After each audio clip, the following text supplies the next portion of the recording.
Hello guys, this is just going to be a quick midweek update video on where we're up to with the Cummins Land Rover project.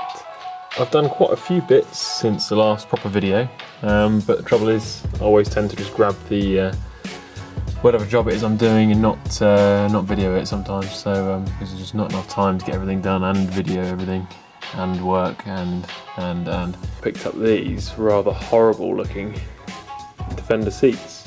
Yeah, so probably the worst pattern you could get in Defender seats. Shit stained, eaten by a dog, generally just nasty.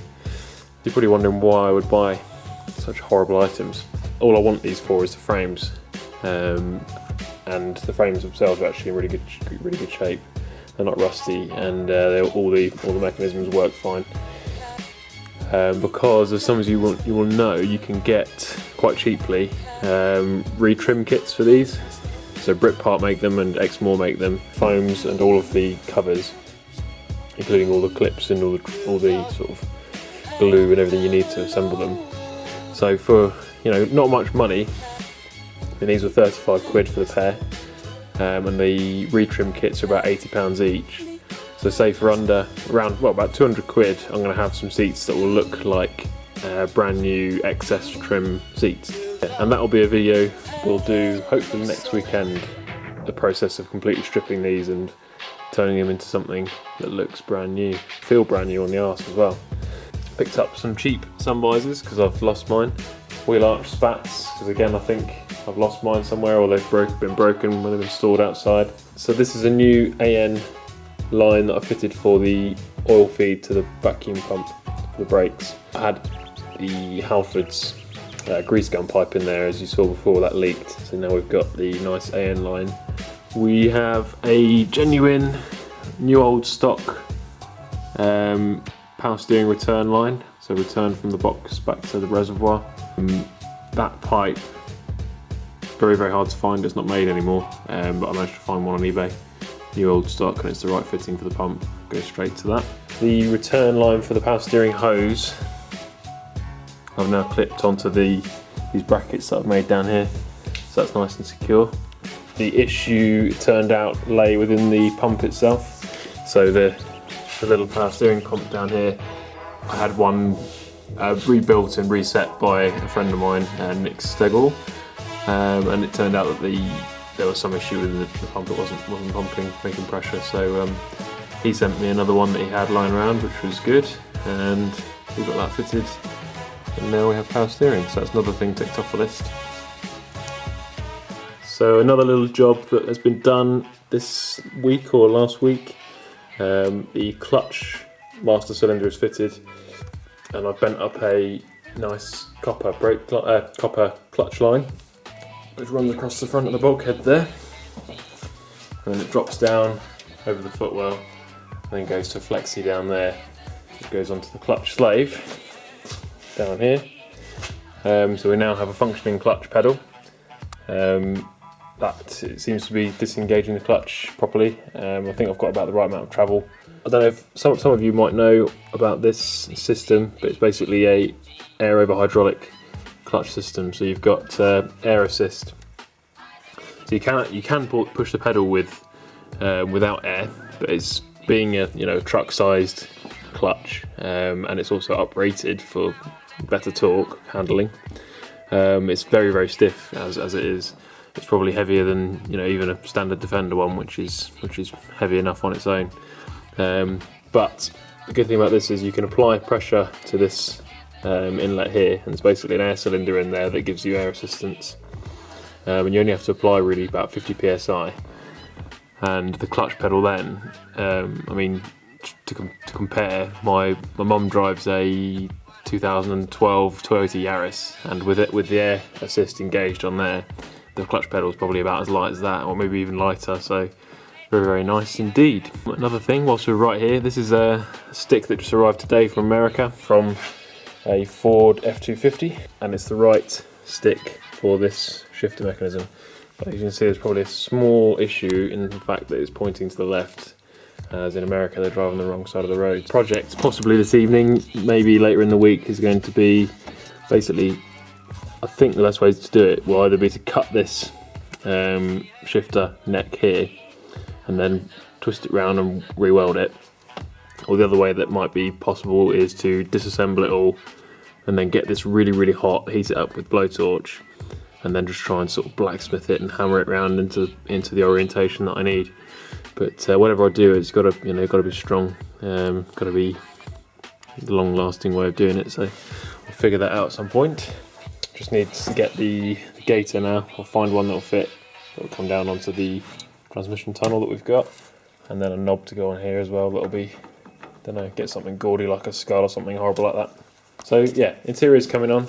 The other thing I've got coming, hopefully it'll be here this week, is a set of excess split rear seats. So they're basically from a later 110.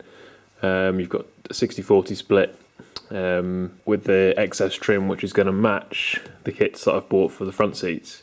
So we'll have a complete excess 110 type interior, which should be very nice. So I made up a few new pipes, and then I've got the two that go into the actual brake master, all bent by hand, and then a little bracket that I've just made on there to kind of clamp them together and reduce a bit of the vibration. So we've got new pipes going into there, and then round the back, so on the rear ARB rear axle, we've got new brake lines all the way around both sides, again all bent by hand. Took a while to do, but I'm pretty happy with how they've come out. They look pretty neat now. They just need probably some securing there on that axle tube, and maybe one on that side as well. But overall, pretty neat. And something else that's been taking a lot of my time up, and probably the reason why I've not made a video yet, is I've started to learn and teach myself how to TIG weld. If anybody knows my workshop at all, they'll know this bench is new. We picked that up a couple of weeks ago and put it in here. It's extremely heavy, with a 10mm thick steel top on it. Yeah, and I've got my little TIG welder, AC/DC 200 amp TIG, which turned up a couple of weeks ago, and I've got the gas and everything set up now. Got my rods, got my bits, and yeah, I've basically just been coming in here in the evenings and starting to learn to try and teach myself TIG. And they don't look like much yet, but I'm sure I'll get there in time. Yeah, it's just a really nice process to use, really controllable. It seems to have loads of power. I mean, this is 5mm plate. I think I had this on 160 amps out of 200, and it seems to have, a nice fillet weld along there. It seems very strong. But then at the same time, this is 1.5mm thick stainless tube, and you can crank, turn the amps right down, and you can actually get some, half decent welds. And there's a lot of blobby crap on there. This is my first go at TIG welding, remember? But yeah, you can actually get good welds on very thin material, which isn't something I've been able to do before with, kind of using normal stick welders and cheap Clark MIG welders. So yeah, really happy with that. It's good. And I haven't actually said the main reason why I got it yet, which was because the 130 is going to need an exhaust making at some point, which will be done in 3-inch stainless pipe, which is basically this stuff, same sort of size as this. And I want to do that very nicely, and I want to TIG weld it, so it'll kind of be like a parts for, it should last a lifetime on the truck if it's done properly.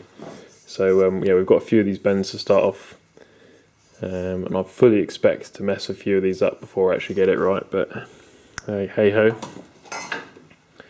That will be another video for another day, making an exhaust for this. So yeah. So then, apart from all that's going on in the background, I need to still plumb in the fuel lines, make some fuel lines up that go back to the tank. I still need to have a go at fitting the main wiring loom at some point. So I've got that main TD5 wiring loom that needs to go in. Yeah, and then there's still, well look, there's still a lot to go back on this thing. I tried to find a bonnet at the show at Newbury, but as always the Puma ones that I need with the bulge, they're extremely expensive, and people seem to think they can charge whatever they want for them. So I don't know, I might end up getting a GRP fiberglass type. I don't know if anybody's got any experience of those, but they seem to look alright. I'm slightly suspect on the strength of them, but yeah. Another little job I've just remembered that's in progress with another friend. I've got a friend, Christian,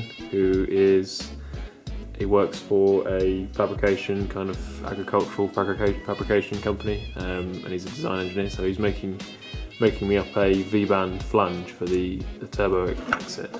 So basically the flange that bolts on there will need to have a V-band outlet on it, 3-inch V-band outlet to mate up to the exhaust that we're going to make. But anyway, rather than give you guys a load of waffle about what's not been happening, I might as well show you guys a little bit of TIG welding. This is just a piece of 2mm 430 stainless steel.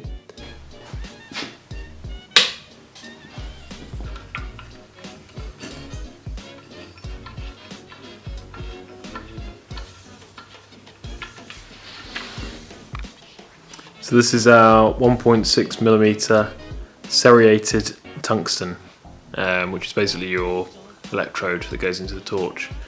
So I've got these in 1mm, 1.6 like this one, 2.4, and I think it goes up to 3.2 as well. Yeah, I've got 3.2, and obviously for different amperages. So for this kind of thickness, this is plenty for the amperage that I'm going to need. So another little tip that I found does a really good job if you basically put your tungsten into a power drill, tighten it up,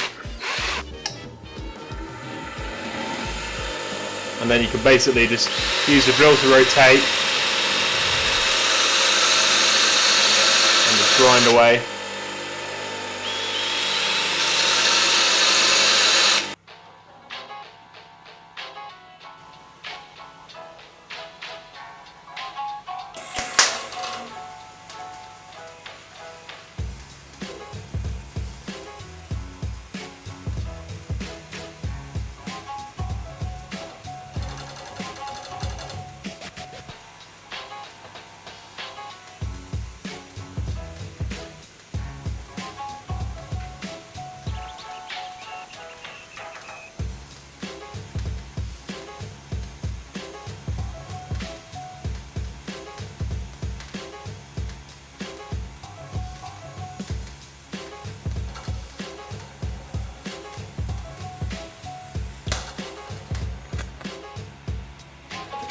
So probably a million things I did wrong there.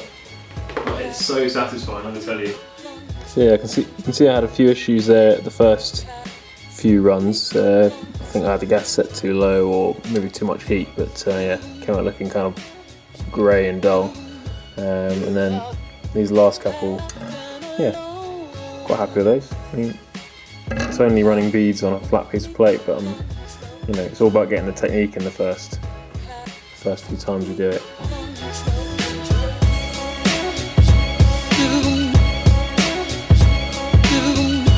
Without have no soul.